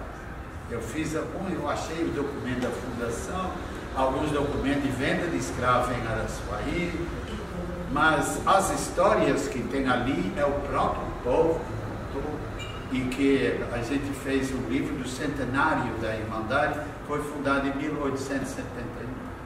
Agora, Brandão sempre fala, ajudar o povo a historicizar, mostrar que eles também têm história. Então, eu achei em Portugal, na Torre do Tombo, documento, 1496, no ano 1496, de uma irmandade, uma confraria de Nossa Senhora do Rosário, de escravos da Guiné. Não é a da fundação, é pedindo licença para um alvará, né, para pedir esmolas nas caravelas que iam para o de Guiné. Então, mais 1400, e eu fiz questão de contar isso primeiro para a Irmandade em Araçuaí e para outras Irmandades. Eles é que precisam saber. Eu achei uma reza de Erisipela, estudando num livro que uma historiadora, não lembro mais o nome, Eileen Wood, sei lá, mas ela escreve como é que era a vida dos agregados quase escravos dos castelos da idade, que parte do castelo ficava, que tipo de trabalho fazia, como era recompensado, e numa determinada hora ela conta que a mãe reza no braço da filha, do tutano deu no osso, do osso deu no nervo, do nervo deu na carne, da carne deu na pele, da pele deu para as ondas do mar, onde nem boi berra, nem criança chora, etc. E eu pensei, meu Deus do céu, a dona Luísa Teixeira Ramalho reza isso. Eu li em holandês, tradução do inglês, mas o original alemão. Olha, o livro era do ano 1000, quando estava sendo restaurado, desfeita a capa, tirando aquela tira de pergaminho onde estavam costurados os cadernos, e naquela tira tinha 3 orações em alemão medieval. Então, ela é o restaurador, que não jogou fora, né, publicou numa revista competente aquela tira, e ela que então escrever a história do povo nesse nível é muito difícil para conseguir provas e elementos que são históricos, né? Então ele publicou e ela escreveu no livro, e eu de repente eu vejo que mas o curioso é que a dona Luísa reza em português e lá estava em alemão.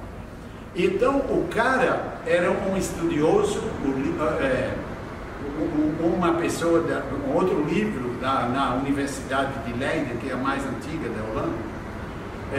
Meu tio achou lá um livro de um autor que juntou em livros de folclore, livro de antropologia, todas essas orações, mas em francês, em alemão, em inglês, em italiano, em holandês, nas línguas, mas ele observou que muitas eram iguais.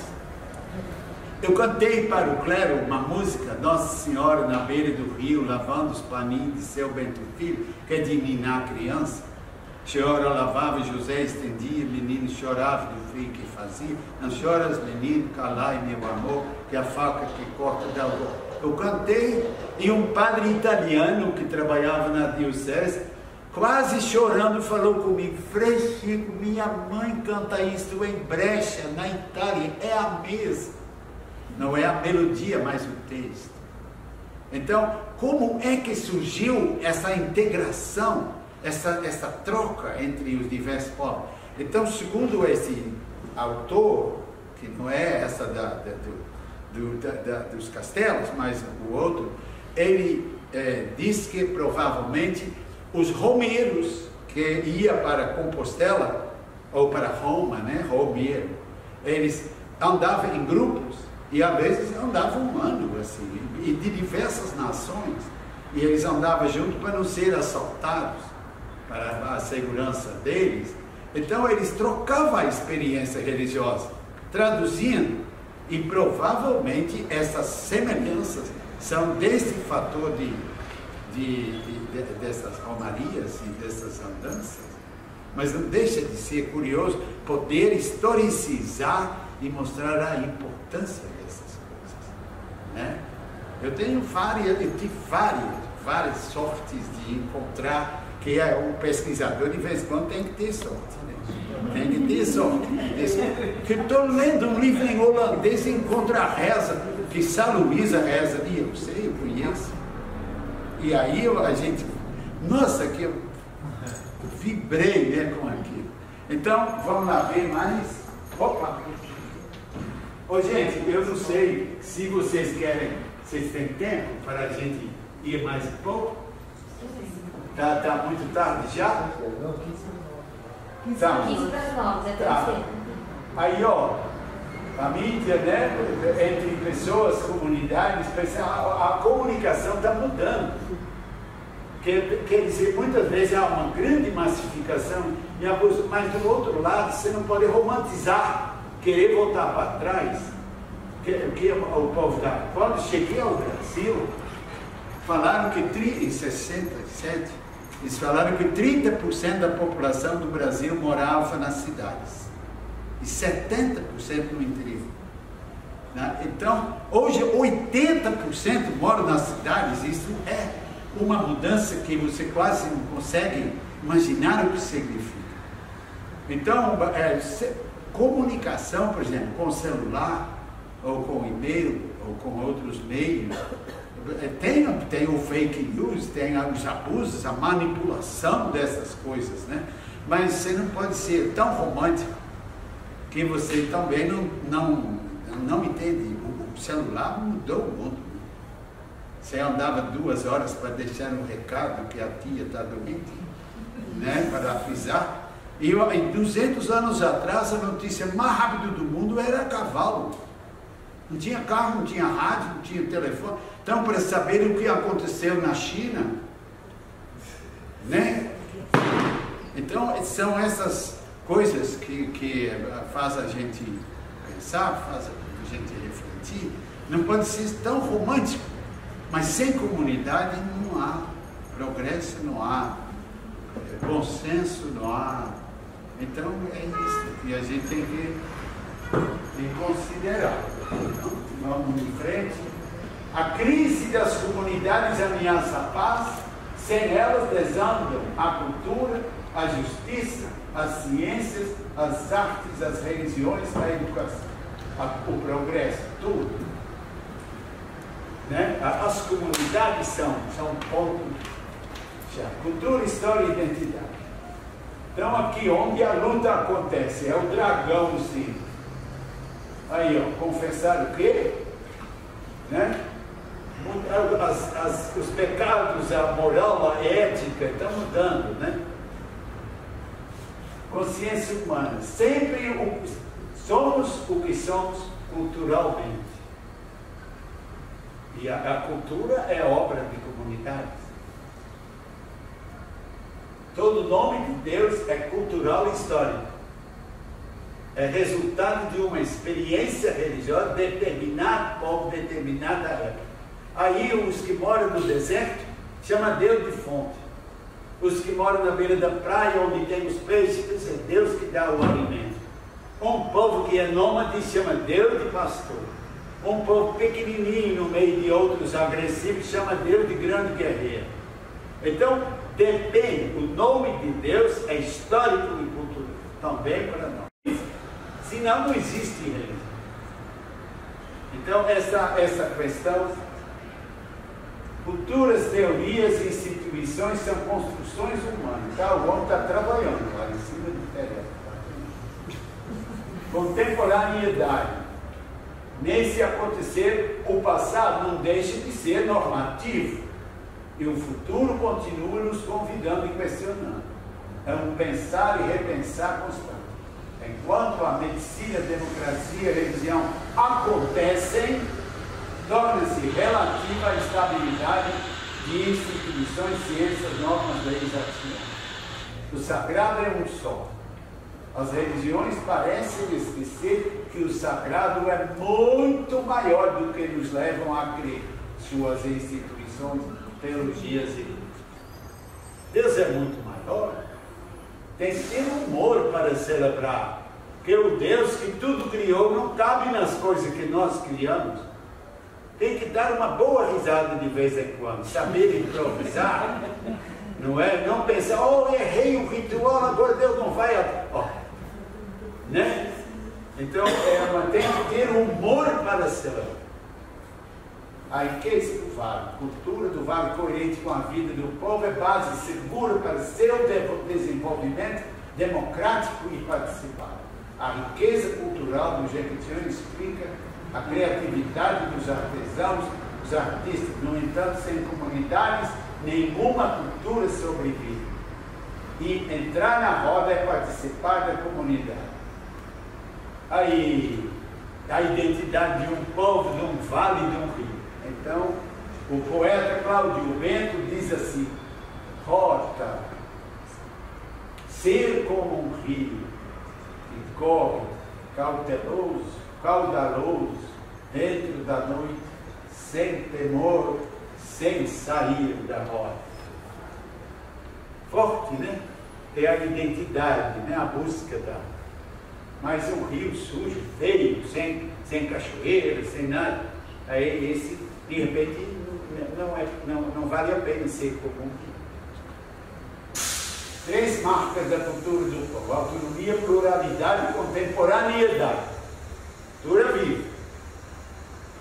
Autonomia, pluralidade.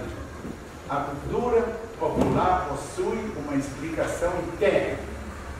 Esta que interessa. Eu falei no começo, né? Pesquisar o sentido das coisas para o povo, não para mim. Entender isso na comunidade deles. Todo artista cidadão do Vale do Jequitinhonha também é cidadão do mundo. Somos todos migrantes. Quando cheguei ao Brasil, 70%, né? 80% de repente, ou 30% na cidade. Se hoje todo mundo do lugar são migrantes mesmo. 80%, né? 80%.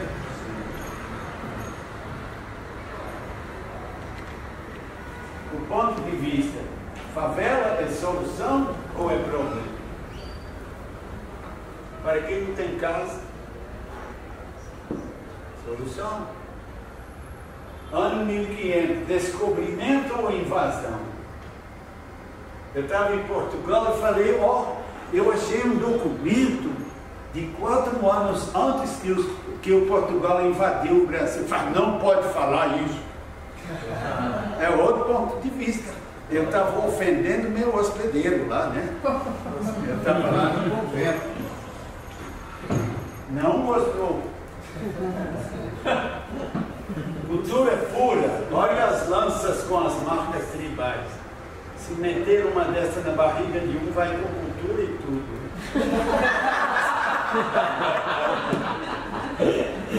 Morre com... Aqui, ó. Olha bem, a declaração de Mataruê e Patixó no ano 2000, comemorações, né? Então, hoje é um dia que poderia ser um dia de alegria para todos nós. Tupi, Xamante, Tapuia, Caiapó, Pataxós e tantos outros.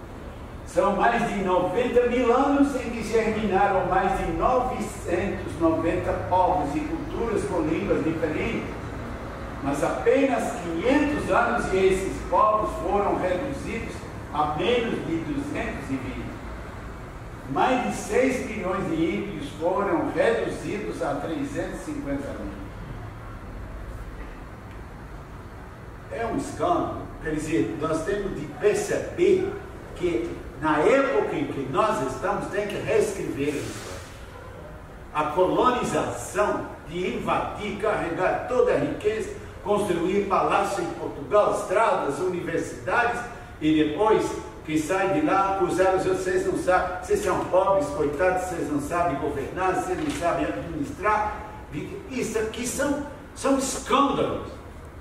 de matar, quase exterminar toda uma população original do país, trazer milhões de negros da África, vender.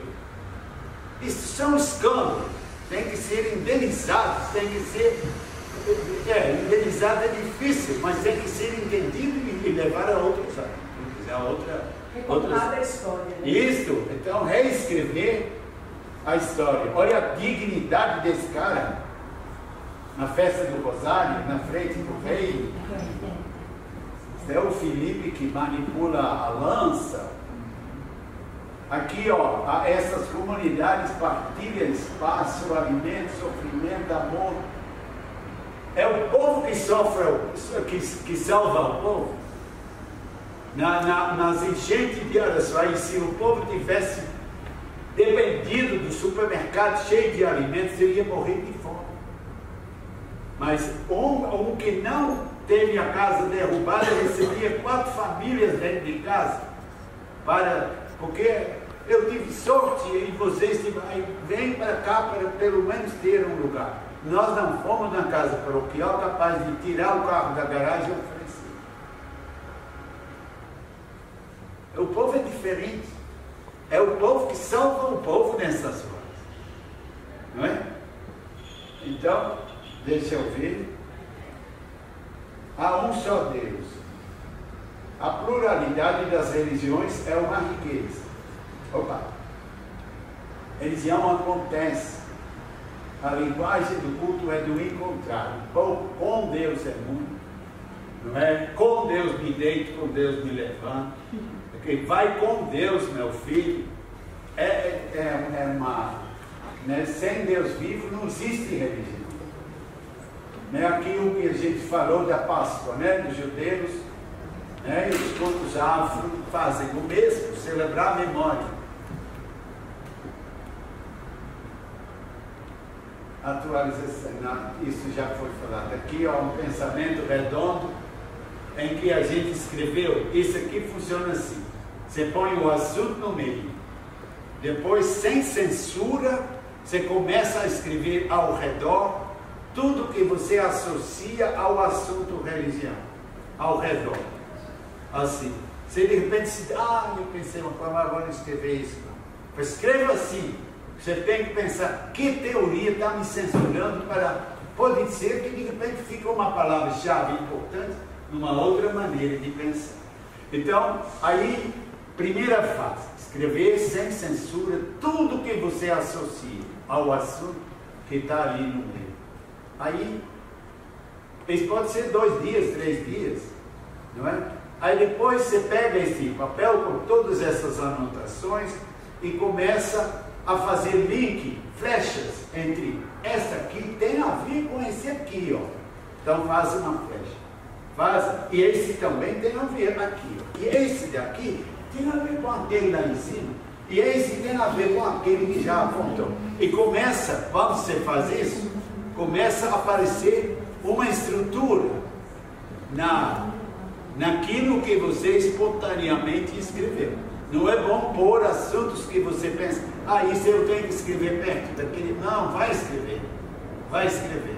Aí, depois que você então fez essa estratificação das coisas, aí você pega, dizer assim, olha, se eu tivesse de fazer um verbete, um artigo, uma pregação, uma aula sobre esse assunto, o que eu falaria primeiro?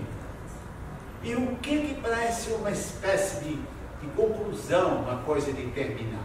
Você põe fim e no outro põe Aí você vai, de acordo com a estrutura que veio, mas olha, depois disso eu vou falar esse daqui, ó, 2. Esse aqui me leva a 3, 4, não é? Aí vai organizando, imaginando como é que poderia organizar de uma maneira. É pensar novo. É pensar agora, aquilo que você na atualidade associou. Então você vai fazendo essa divisão. Aí depois você vai jogar fricção, procurando solução do joguinho. É um pouco mais difícil do que outros jogos, Você tem que pensar bem e tal. Aí eu faço 20 jogos, eu ganho todos e fico assim, vou dormir. Às 3 horas da manhã, já é método. 3 horas da manhã, no dia seguinte, ou 2, 3 dias depois, eu acordo, nossa, agora que eu estou entendendo bem.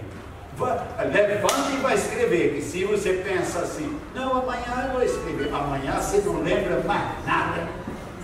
Então tem que fazer naquela hora e você faz um trabalho maravilhoso, novo, que nunca você tinha pensado, mas que com esse método você acha caminhos maravilhosos, bonitos. Então esse a fé que não é livre, não é fé que usa aqui. Cultura acontece quando a dança do batuque é apresentada no palco, mata, né, o texto, canta só o que tem no livro escrito e não é mais a roda, uma meia lua para o povo ver o que está acontecendo. Então é artificial. Tem outro problema, os trovadores cantam beira-mar, mas não tem mais canoa nem canoeiro no rio. O que significa isso? Mas não deixa de ser uma memória, uma celebração da memória, né? Olha, a brasilidade está com os povos. As coisas realmente brasileiras, danças, comidas, festa, bumba meu boi, vaquejada, música caipira, palhaços, terreiros, escola de samba, capoeira, juazeiro, cangaço, cordel, mamulengo, mutirão, cerâmica, sírio de Belém, congado, raizeiro, que as coisas tipicamente brasileiras estão com os povos, a brasilidade. A Lélia Coelho Frota, que escreveu um dicionário que, na mão de um estudioso da cultura popular, não pode faltar isso. É uma grande intelectual, antropóloga, assumir a brasilidade. E isso aqui é bonito. Eduardo Galeano.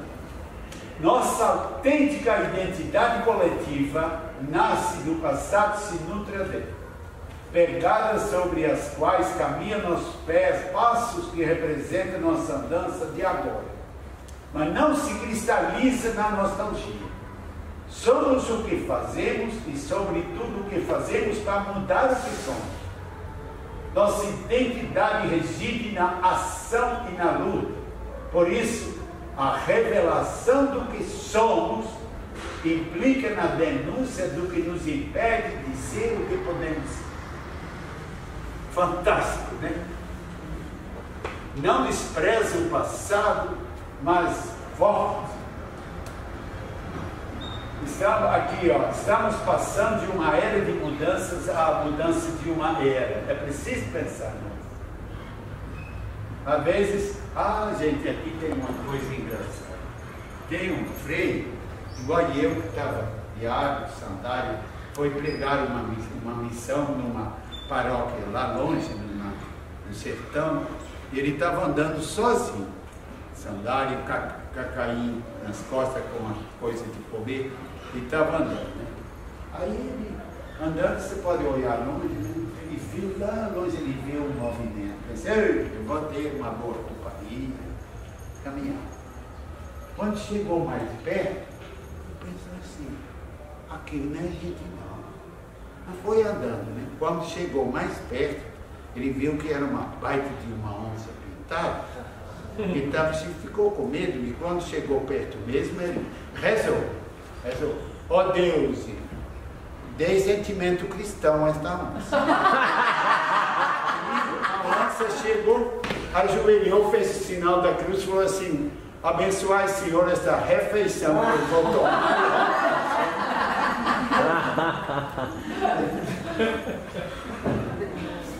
Olha que a contemporaneidade, a vida só é possível reinventada. Cecília Meirelles. Aqui é o que disse o Machacari, né? Meu pai contou para mim, eu contei para meu filho, e assim ninguém esquece. Tradição oral, já falei, né? Que não é um amontoado de coisa velha. É escrever a história da humanidade. Última parte. A verdade acontece. Já em 1400 e até um pouco mais, o Bartolomeu de Las Casas, que estava na América Latina, um frade dominicano, ele falou todos os direitos para todos, também para os índios, também para a população original da colônia. Todos os direitos para todos, e pregou para o rei, né? Seus olhos contemplavam na América a humanidade resplandecendo, os rostos morenos das Índias e dos índios, reconhecidos em sua dignidade e plenitude de direito. Fantástico naquela época. Quando o povo diz a justiça de Deus tarda, mas não falha, o silêncio faz parte deste esperar. O oposto de esperança é o medo. Quem sabe esperar mulher grávida, o agricultor, plantas, garimpeiro, só de vez em quando ajuda. Povos indígenas, a terra sem mares, imaginação. Arqueólogos descobriram um ovo de dinossauro. E agora? Olha o dinossauro falando, o futuro já não é mais o que era, né? Não é apenas sequência do presente, é consequência do comportamento humano do presente. Depende de nós o futuro. Então, o mundo sustentável, a beleza salvará o mundo, a arte é de todos e para todos, lida desta forma. A arte da dança. Quando é essa foto? Não sei, eu achei numa revista.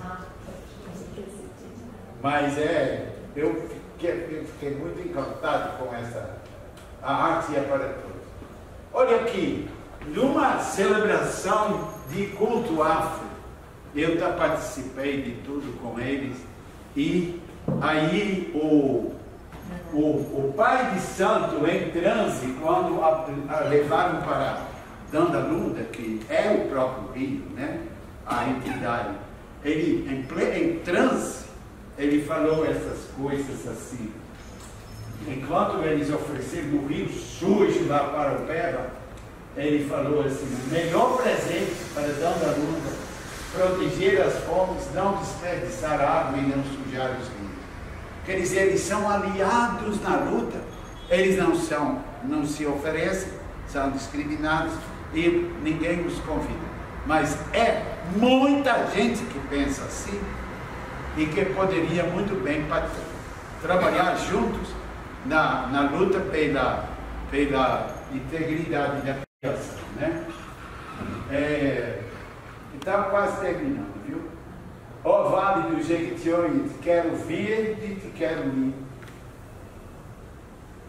Curiosamente, foi preciso resolver eu mesmo pensar. Meu pensamento é redondo, plural, associativo, não muito lógico, procura ficar satisfeito com os caquinhos que eu descubro. Pensamento redondo. Com o povo, orar no assunto, pôr aquilo no sentido, ler os livros. Isso foi fantástico. Lira tem 7 anos de escola. Então, eu gostava de ver que ela lia meus livros de antropologia, de história, eu tinha muitos livros. E às vezes eu não tinha lido, e eu falei com ela assim: faça o seguinte, a honra do livro é morrer usado. Não é comido pelo cupim ou ficar enfeitando um armário. Morrer usado. Nós estamos escrevendo o dicionário. Então eu vou pedir você um favor. Antes de eu ler, você pega essa caneta aqui, rabisca o que você achar importante. Assim você está me ajudando. Só que quando eu depois, ela leu mais de 50 livros. Não é brincadeira, virou neto. Então, depois que eu começava a ler, eu achava um negócio marcado por ela e pensava: mas que diacho, por que ela achou tão importante isto ali, assim? E eu continuava.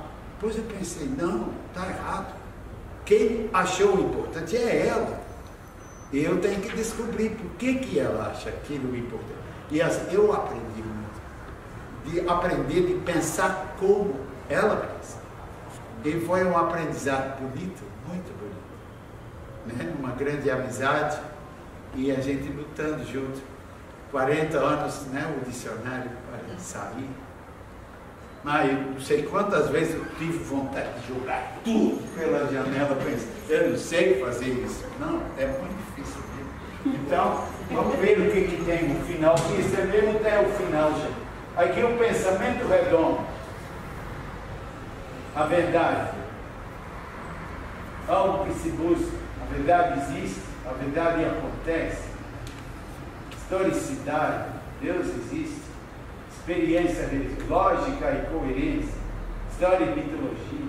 Eu coloco tudo ao redor. Então, aqui o Rio São Francisco, eu viajei o mês inteiro com 50 ativistas de Pirapora, onde começa a ser navegável, até Maceió, lá, atravessando 5 estados e visitando e incentivando na solidariedade, né? Nós não fomos ensinar, mas nós fomos conhecer, né, as lutas do povo. Então, aí associando Rio São Francisco, o que é isso? O curso de Biologia e Cultura Popular, pensamento redondo. Desafios. Levar em conta a totalidade, visitar terreiros, benzedeiros para ouvir e aprender, pensar redondo com intuição, unir cabeça e coração, enxergar a riqueza dos povos, pesquisar a religiosidade popular urbana, confiar no bom senso da comunidade, não criar Deus à nossa imagem e necessidade. Aqui a nova era. Isso aqui é uma homenagem, viu, ao grupo Pé de Zamba, viu? Isso é uma homenagem, não é? E vocês gostaram?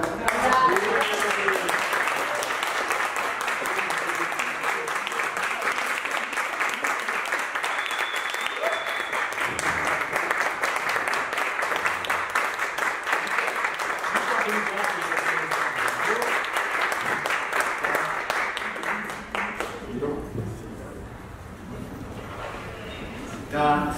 Mas, gente, é o começo do princípio do início, não resolvi nada, mas são os desafios, né? Uma maneira da gente realmente tentar avançar, né? Não é tão fácil, mas para mim é uma coisa que sempre me ajudou, essa maneira de pesquisar,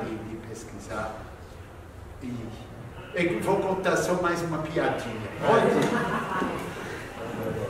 Eu tinha anotado umas 700 histórias que o povo conta sobre São Pedro, sobre não sei o que mais tudo. Então, a dona Helena, no Arraial dos Crioulos, ela falou comigo quando a gente falou, o senhor gosta de história, né, Frei? Eu falei assim, gosto muito. Aí eu sei uma. E é de São Francisco. Ô, dona Helena, tem tantas histórias, mas de São Francisco ainda não tem nenhuma. Conta, dona Helena. Não, mas é curtinho. Não, mas, dona Helena, já estou escutando. Então, ela começou a contar que São Francisco, quando era jovem, ele morava na roça. Então, um dia, ele estava na casa dele comendo pão e sentiu vontade de fazer as necessidades. Então, ele foi lá atrás da moita, lá perto da casa, e estava lá. Ele estava estava rezando, porque era santo, e cagando, né?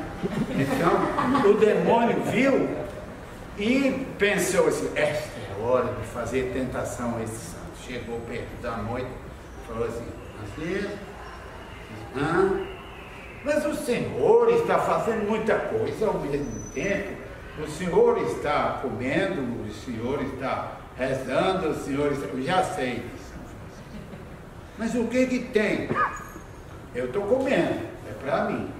Estou rezando, é para Deus. Eu estou cagando, é para você. Diz que o demônio nunca mais voltou para a tentação. Você também tem vergonha, né? Não é bem uma piada, não, mas para mostrar como o povo realmente pensa diferente da gente, com muito mais humor e muito mais Né? Mas, pois é, desculpa. Deixa só, o Frederico ele eu trouxe para vocês têm a folha do pensamento redondo. Eu fui fazer é só um exemplo, achei que ficou bonitinho. Então foi no Museu do Diamante em Diamantina e eles tinham como tema Museu Núcleo Cultural e Futuro da Tradição Oral. Eu achei muito interessante que o museu foi capaz de convocar pessoas para convidar especialistas. Então, aqui, o que fala aqui da história, que o museu é identificado com história, e também da comunidade, e a nossa história subjetiva, a nossa maneira de pensar sobre isso. Então, eu pensei, é um bom exemplo para vocês levar para casa e ver como é que a gente progride quando faz o pensamento redondo, livre. Não é uma teoria, é só associar e depois descobrir esse conjunto que você percebeu e procurar ver se tem coerência. E aí, de repente, você tira as conclusões. Né? Eu vou só frisar, eu trouxe alguns exemplares do Esse aqui é de vocês, sim. Para o grupo. Mas eu queria só mostrar, ele não consegue vender com nota fiscal, porque ele não é uma instituição, mas ele trouxe alguns exemplares se alguém tiver interesse. Instituição antropológica, né? Não pode dar nota para universidade, para pessoas que precisam prestar contas, né? Bom, o Freschico fica até segunda-feira, a maioria das pessoas não veio preparada para comprar, mas se alguém tiver interesse é só falar comigo. Tem poucos exemplares que eu trouxe. Amanhã também. E eu vendo por R$150 um livro que saiu o preço de R$290, né? Mas a crise das livrarias e das editoras faz com que muitas estão fechando e é muito difícil a gente manter a venda do livro, então está um pouco em crise esse. Amanhã o Freschico vai fazer uma palestra mais específica sobre a cultura do Vale de Jequitinhonha lá no Centro de Formação, Centro de Pesquisa e Formação do SESC, às 10 da manhã, é bem baratinho, é R$15 para quem não é inteira é 15, aí tem comerciário, metade para quem é estudante e tal.